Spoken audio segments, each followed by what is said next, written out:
काय झालंय? हे बघ, आत्ताच एक प्लॅन फसलाय. लगेच दुसरा धाडस करायची काही गरज नाही. माझ्या जवळची बातमी ऐकलीस ना? तर एव्हरेस्टवर चढायला सुद्धा तयार होशील. चल लवकर, मी सांगते तसंच करायचं.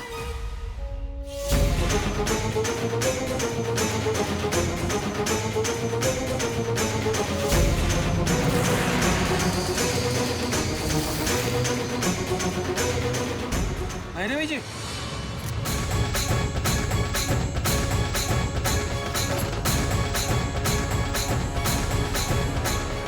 काय स्वर्गीय सूर लागला होता ना ताराचा, पण मध्येच आग लागली आणि सगळ्या रंगाचा बेरंग झाला. पण ताराला दैवी सेन्स आहे बाई. म्हणजे बघा ना, आग पलीकडे लागली पण ही आधीच ओरडली स्टेजवर. हो ते तिथे झालं ते झालं. मला खात्री आहे ही तुमच्या घराण्याची धुरा पुढे नेणार. एक दिवस महाराष्ट्राची महागायिका होणार. अलीकडे वेळ फार वाईट आली आहे. लोक संधीच शोधत असतात. झटकन कुणीतरी पडद्यामागून पुढे येईल आणि स्टेजवर गायला लागेल असं वाटतं. म्हणजे तुम्हाला म्हणायचं काय? अहो, तारा आपल्या महाराष्ट्राचं उगवतं टॅलेंट आहे. तिची काळजी आहे आम्हाला. तिचा हक्क कुणीही हिरावून घेऊ नये एवढीच इच्छा आहे आमची. बाकी काही नाही. हो, अहो तुमचे आशीर्वाद आहेत म्हणून माझी तारा इथवर येऊन पोचली. आता ते आशीर्वाद तसंच तिच्या पाठीशी राहू द्या म्हणजे झालं.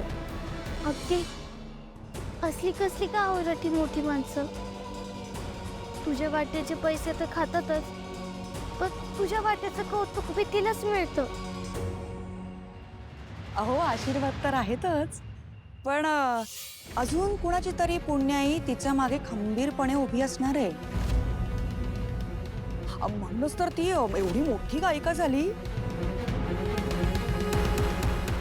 अर्थातच माझी मेहनत, आमच्या ताराचा नियमित रियाज, तिचं डेडिकेशन, या सगळ्यावर माझ्या ताराचं करिअर उभं आहे.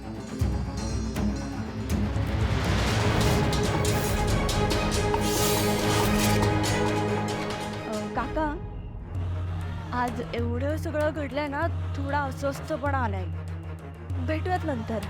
अगं हो हो, जा तू आराम कर. थोडी दमली आहे, विश्रांतीची गरज आहे. पुन्हा भेटूच.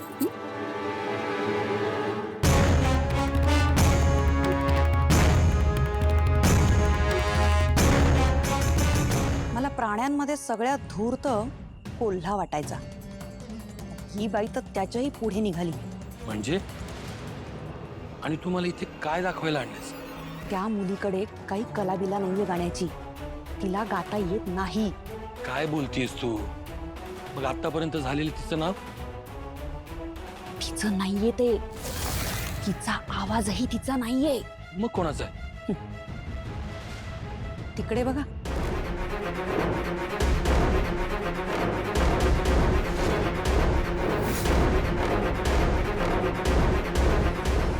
ते दोघी ज्या मुलीला ओरडतायत ना, ती मुलगी हातात माईक घेऊन ताराच्या मागे उभी असते गायला. तारा स्टेजवर फक्त ओठ हलवते.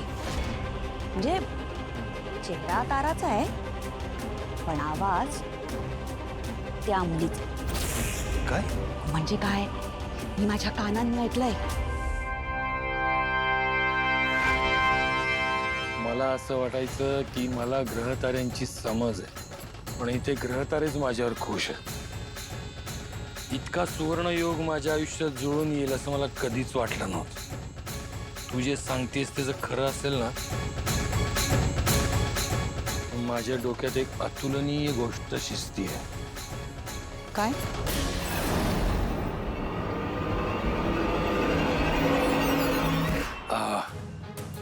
सॉरी भैरवीजी, मी तुम्हाला सारखंच डिस्टर्ब करतोय, पण मला थोडं बोलायचं आहे. अपू बाळा, तू जरा जातोस? कुठं जाऊ? एकदा थांब म्हणताय, एकदा जायला सांगताय. बरं जातो तरी कुठं एकटं जाऊ देत नाही. जिथं जातो तिथं माग येतात. आता तुम्ही सांगा कुठं जाऊ? अरे बाळा तिकडे जा की, तिकडे जेवण आहे छान.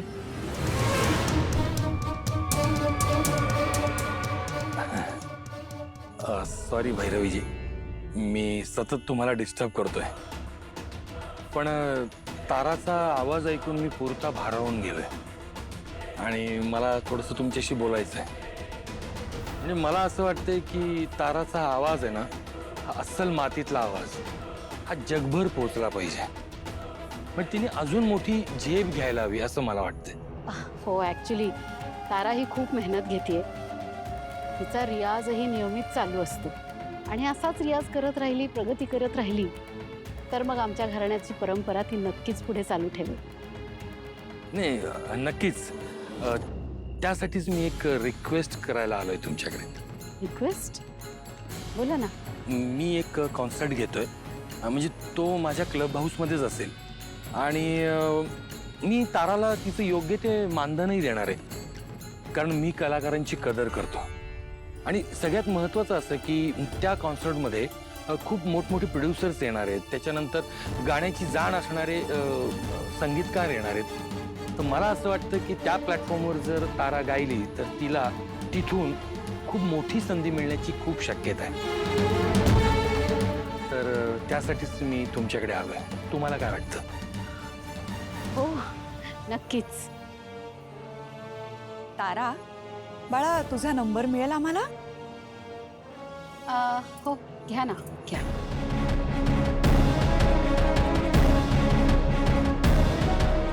थँक्यू. बरं, खूप उशीर होतोय, आम्ही आता रजा घेतो. बरं बरं बरं.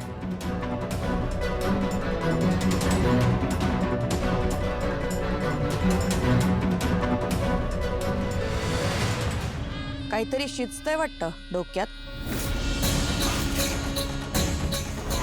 देवा, बारीक लक्ष देवा.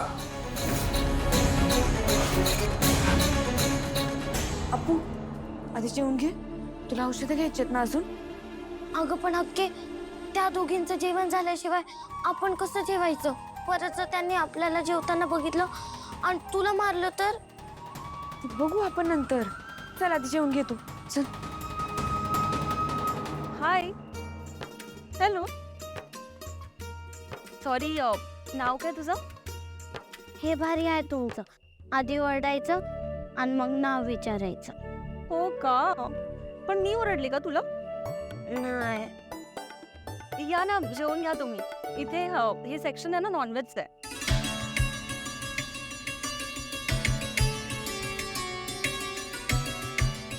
तुम्हाला व्हेज हवं आहे का?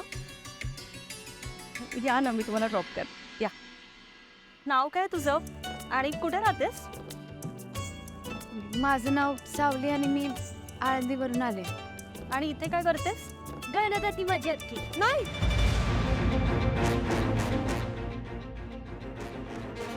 नाही म्हणजे मी तारा मॅडम आहेत ना, मी त्यांची असिस्टंट आहे आणि मी त्यांच्या टीममध्ये काम करते. अच्छा. मगाशी तुला उडा खावा लागला त्याबद्दल खरंच सॉरी. हो नाही, मला अजिबात राग आला नाही. माझे बाबा नेहमी म्हणतात, मान अपमान हे आपल्या मनाच्या शुद्धतेसाठी असतात. ताट मानेनं काम करत राहायला पाहिजे, बाकी काही नाही. अगदी माझ्यासारखे विचार आहेत ग तुझे.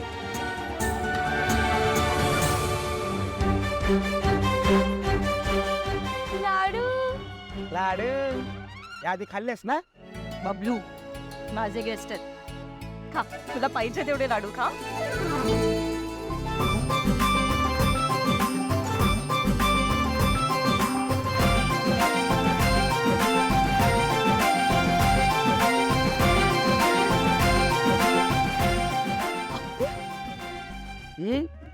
पोटात जागा होत नाही.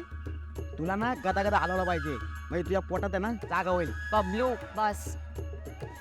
सदू, एका पिशवीत ना भरपूर लाडू भरून दे. अहो नाही नको. असू दे ग. असं समज माझ्याकडून आहेत छोटूसाठी. छोटू नाही, अप्पू. अप्पू नाव आहे माझं. बरं, अप्पू. खुश? चला, जेवायला नेता ना. अपू चल चल.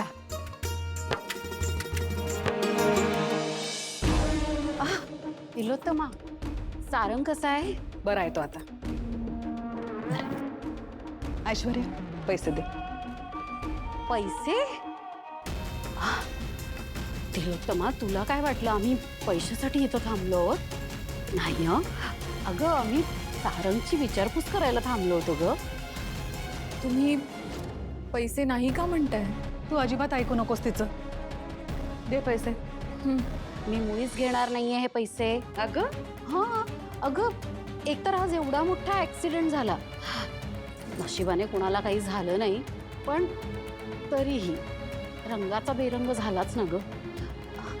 आणि त्यात मला कार्यक्रमही पूर्ण करता आला नाही. कसे घेणार हे पैसे आम्ही? तू या सगळ्याचं अजिबात टेन्शन घ्यायचं नाही. तुमची काहीच चूक नाहीये त्यात. तुम्ही तुमचा वेळ दिलात की नाही? घ्या घ्या पैसे. नाही, तरीही राहू दे ना पैसे. नको. ॲक्च्युली मला असं वाटतं तुम्ही पैसे आणि इमोशन्स वेगवेगळे ठेवायला हवेत. मम्मा, अगं घे ते पैसे, नाहीतर आंटीला वाटेल की आपण त्यांच्या शब्दाला मान नाही देत आहोत. अगदी बरोबर बोलतेय ती. नको ना तिलोत्तमा, राहू दे ना. एकतर तू माझी क्लासमेट आहेस म्हणून तू हा कार्यक्रम स्वीकारलास. आणि मला माहिती आहे आपली तारा खूप बिझी असते, तेव्हा मला काही तुम्हा दोघांचं नुकसान करायचं नाहीये. आणि मला कलेची सुद्धा कदर आहे. बर, तू एवढं इन्सिस्ट करतेच आहेस, तर हे पैसे तुझा आशीर्वाद म्हणून मी तारासाठी स्वीकार करते. तारालाच दे. घेताना थँक्यू आंटी. पाया पड काकूच्या. अगं असू दे. आयुष्य निघतो आता आम्ही. या, तुला भेटून खूप छान वाटलं ग तिलोत्तमा. थँक्यू.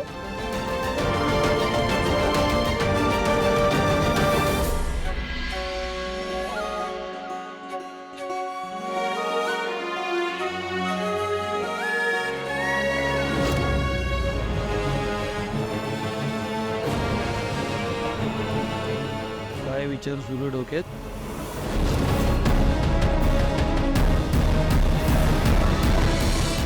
तिलोत्तमाला कुरूप आणि रंगाने ओझळ नसलेल्या लोकांबद्दल इतका द्वेष असताना ही या पार्टीत कशी वावरू शकली?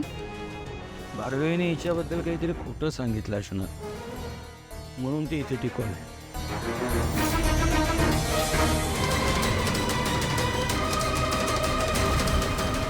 आपल्या सानिकाच्या हातावर मेहंदी लागण्याआधीच त्यांनी स्वतःला फार मोठी शिक्षा करून घेतली.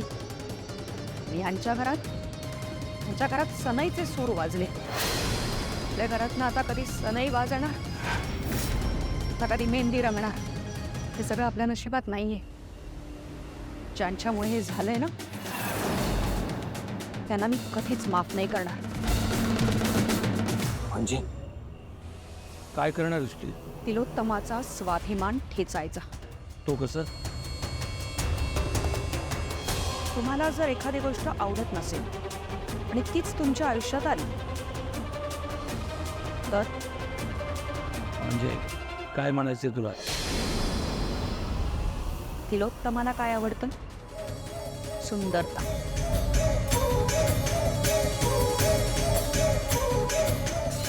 ही अशी कुरूप मुलगी जी मेंदळ्यांच्या घरात 2 मिनिटं सुद्धा टिकणार नाही. ही जर मेंदळ्यांच्या घरात सून म्हणून आली तर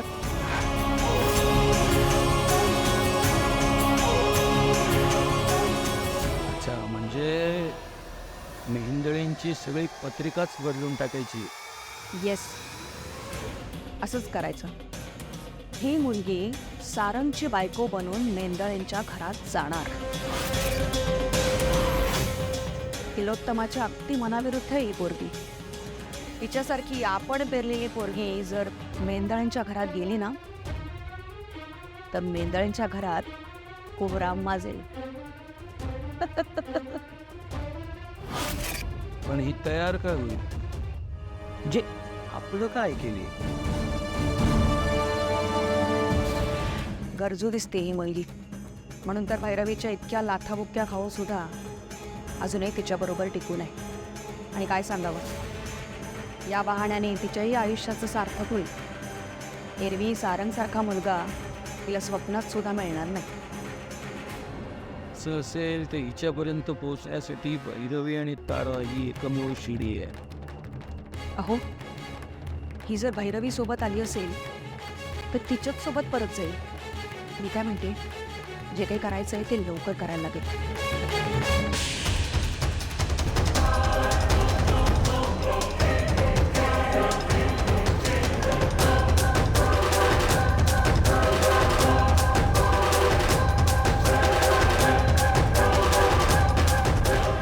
एक चाल तर खेळून झाली तर दुसरी चाल.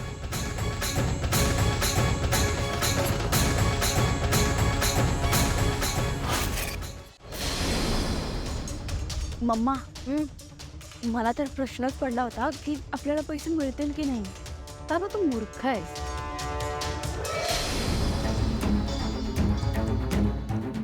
तुला गाणं सोडून ऍक्टिंग करायची आहे रिअली? अगं प्रत्येक कलाकाराला आयुष्यभर ऍक्टिंगच करायची असते ना.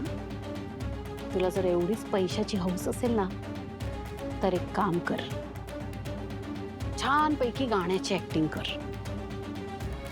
लोकांमध्ये मिळून मिसळून राहण्याची ऍक्टिंग कर. आपण किती डाऊन टू अर्थ आहोत, किती लो प्रोफाईल आहोत हे दाखवण्याची ऍक्टिंग कर. कळलं? अगं तारा, आपला हा बिझनेसच असा आहे. यात ना 20% कला असते आणि बाकीचे 80% अभिनय. हाच तर बिझनेस आहे आपला. हे जमलं ना की आयुष्यात खूप सक्सेसफुल होशील.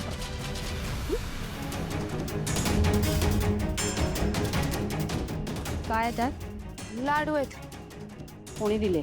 त्या अमृता वहिनी आहेत ना, त्यांनी दिले की चोरलेस? नाही नाही, मी नाही चोरले. करूही शकते. आणि काय ग, कुणी काही दिलं म्हणजे भिकाऱ्यासारखं लगेच घेऊन घ्यायचं? चला. अलका, सावलीच्या आयुष्यात शिरण्याची वेळ आली आहे.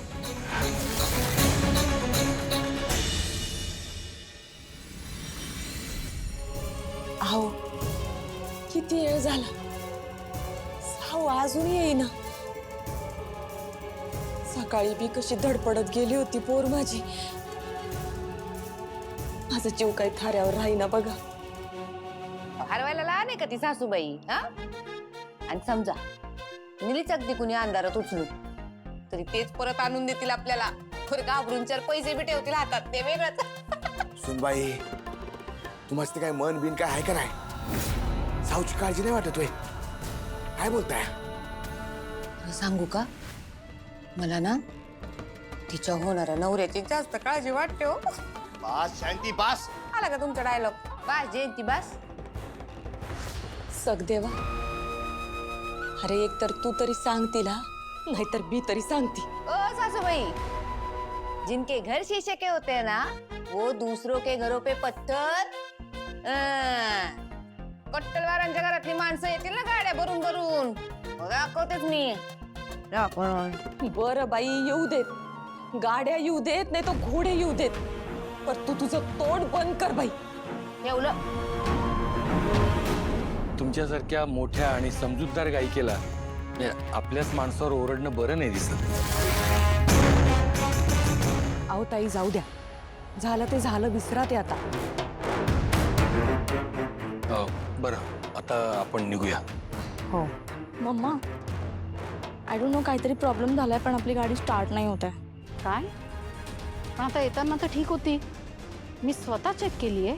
हो, मी चेक केली होती पण आता नाही माहित, गाडी सुरूच होत नाही अगं.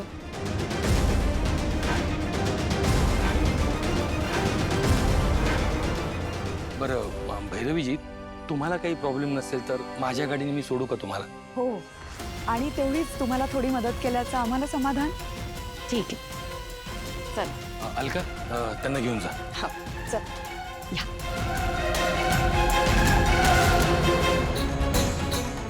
देवा, बारीक लक्ष ठेवा.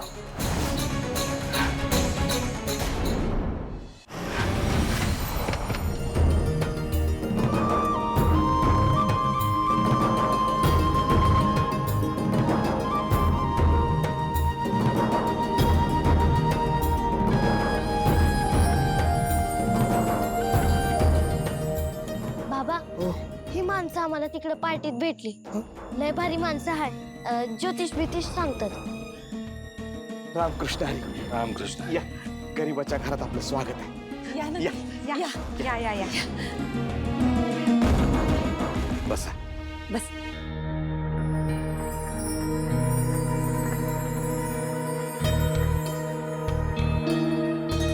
घ्या घ्या पाणी घ्या. घ्या पाणी घ्या. घ्या हो. घ्या घ्या.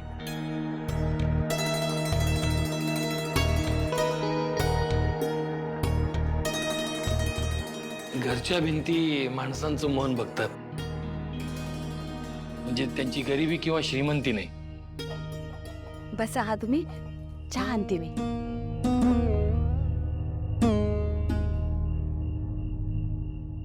मुलगी गोणी आहे फार. खूप चांगले संस्कार केलेत मुलांवर. हिला बघून मला माझ्या सानिकाची आठवण आली. हिच्याच वयाची होती ती पण.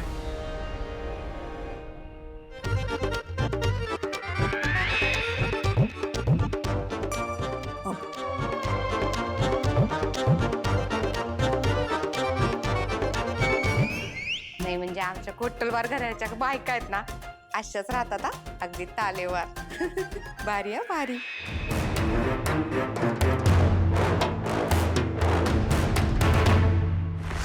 बराच वेळ झाला नाही यांना जाऊन.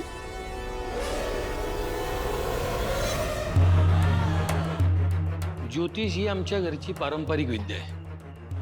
ते काम पुढे नेटानं आणि जबाबदार नेतो इतकंच. हो का? अगं बाई, बघा की माझा बी हात. हा बघा, हाय का काही राजयोग वगैरे? बघा बरं, बघा बघा. माफ करा, पण मी हात बघून भविष्य नाही सांगत, तर ग्रहांची दशा बघून मार्गदर्शन करतो.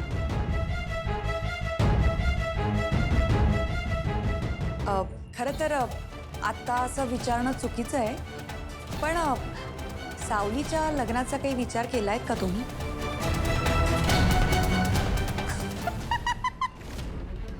नाही म्हणजे कोणी जाता तुम्ही? धोतीचं रंग, तिचं रूप बघून तुम्हाला वाटतंय का कुणी पोरगा तिला पसंत करेल? प्रत्येकाचं भाग्य असतं. मला ग्रह संकेत कळतात. मी सावलीच्या लग्नाची जबाबदारी घेतली, तर तुम्हाला काही हरकत असेल का?